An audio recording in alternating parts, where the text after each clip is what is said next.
newest commenters, a female viewer, Variantgirl.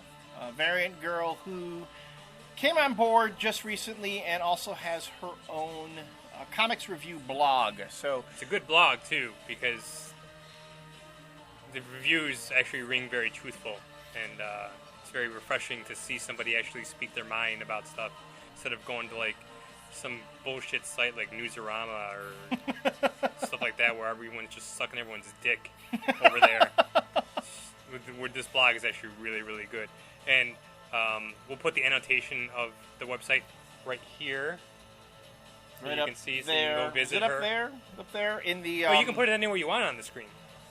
No, I can't put it on the screen. I have to put it in the description box of But this you can episode. make it pop up, though. Yeah, but you won't be able to link to it.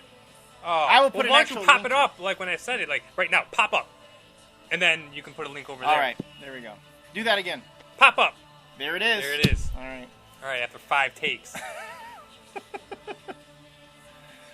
But Variantgirl, a female comic book reader who has the female perspective.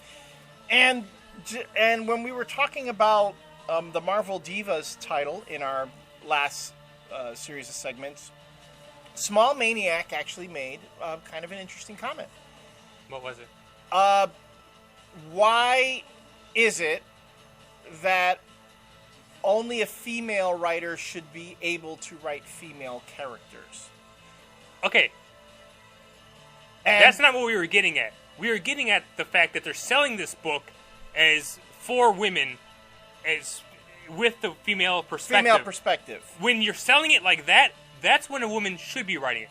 I'm not saying that women should write women characters, that it should always be like that. Right. I mean, Gail Simone just got on Wonder Woman like a year and a half ago. And there have been a couple other women writers too, but I'm not saying that that's what it should be. I don't think a woman needs to be writing Ms. Marvel. I don't think a woman needs to be writing She-Hulk.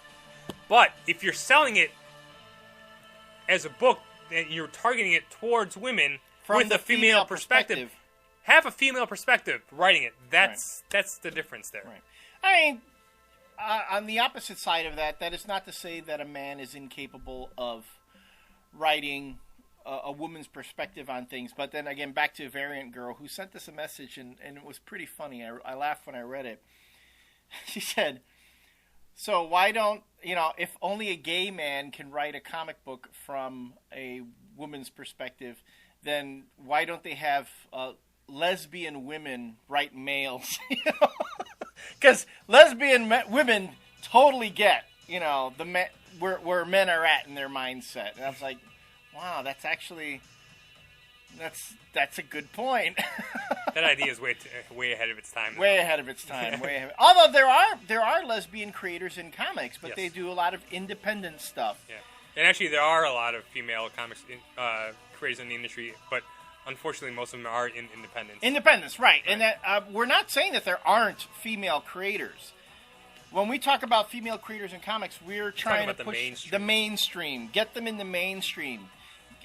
I find it hard to believe that out of all the creators that are out there, that the ones that are working now for Marvel and DC are really the most qualified, the only ones who can do it, considering all the folks that are working in the as you call it, the developmental leagues, the indies. Well, Jessica Abel has made a huge name for herself in the independents. Well, yeah. Then you have also Colleen Coover. Mm-hmm. And Colleen Doran. Colleen Doran. Wendy Peeney. Wendy Peeney. She's old school. Louise Simonson is still working on the kids' books. Mm-hmm. Stuart Monin's wife. Which I can't, it's really awful, I can't think of her first name right now, but yeah, she just wrote that Hellcat mini, I think. Right. There are a lot of very capable female creators out there, and we weren't trying to say that only a woman can write from the women's point of view, but if you're going to market it as that's the whole point, something, you should have a woman. I hope that's what you commented back. I was saving this for the comment. Oh. But here's the other thing, too, and let's talk again about perspective. Let us. Koi Fam cannot draw in perspective. Is that what we're talking about? No, but actually, that's also another valid point. Oh, okay. Yeah, Koi Fam, dude. Your perspective is horrible. There is some validity to that argument that if you want to tell a story from a particular point of view, it is best to have someone representative of that point of view telling the story. I am reminded, many years ago, of the time when, before Spike Lee decided to make the Malcolm X movie, that there were several other directors, namely Steven Spielberg, who was interested in doing the Malcolm X film. Spike Lee came out and said, look, this is a story about the black struggle. A black director should tell it, if it's from the black perspective. And I myself personally have some issues with Spike Lee. I think Spike Lee plays a race card a little too much, as Homer Simpson would say. Play the race card. Play it. But he had a valid point there. I agree with that. Just like I don't know if anyone other than, let's say, Steven Spielberg could have done Schindler's List. Mind you, Steven Spielberg was Jewish. He didn't experience the Holocaust. But it is something told from the Jewish perspective. Something that...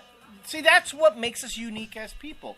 We have different backgrounds, which gives us different perspective on things. Remember the big... it's completely off topic. Well, not really. But remember how when American Psycho came out to the movie, they actually had a woman direct the movie. So it was so misogynistic that they didn't know... if they hadn't gotten a woman to direct it, if it would have been... Well, it wasn't even really widely accepted. People were still bitching about it. Right. Because people were bitching about the book. But who directed American Psycho? God. Because you say a female director, I always think of Catherine Bigelow. No. Oh, yeah, I know two female directors, Catherine Bigelow and Nancy Lyons. Here you go. Pop up. There you go. Okay, Right wait, hold on. The director of American Psycho was... There you go. There we go. So how was that? How did that go? Like, how did what go? How did the movie go? The reaction to the American Psycho? A lot of people were still... it was very misogynist. It's a very misogynistic book, and the movie is a toned-down version of the book, but it was...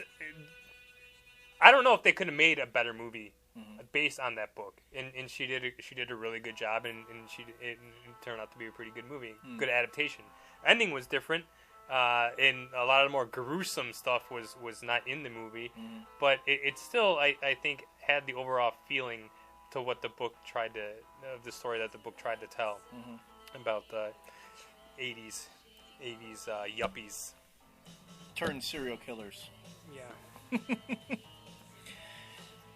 In either case, there are all sorts of perspectives. We as human beings should acknowledge that we have our differences, but those are our differences that make us unique, that make us special, and we should celebrate those differences as opposed to denying them. We should embrace them and give each and every one of us a chance to express them. So that's what really this show has always been about. It's been Jose and I expressing our opinions, expressing our point of view about comic books, about this medium that we love so much. Yeah, getting on the creators that cheese us off, praising the ones that we think do a good job. This always started out as Jose and I having different perspectives, and hopefully over the next 200, we'll be able to share those perspectives even more, and you'll be here to watch them. 200 more. 200? Well, let's hope not. And then what? Fuck, I don't know. I'm going to tell you. It's got to be something better than this. We could, the moment we start getting paid, that would be cool. Yeah. That would be cool. All right, folks. Thanks for joining us here, and we'll see you in the next segment that you all love as Last Rants.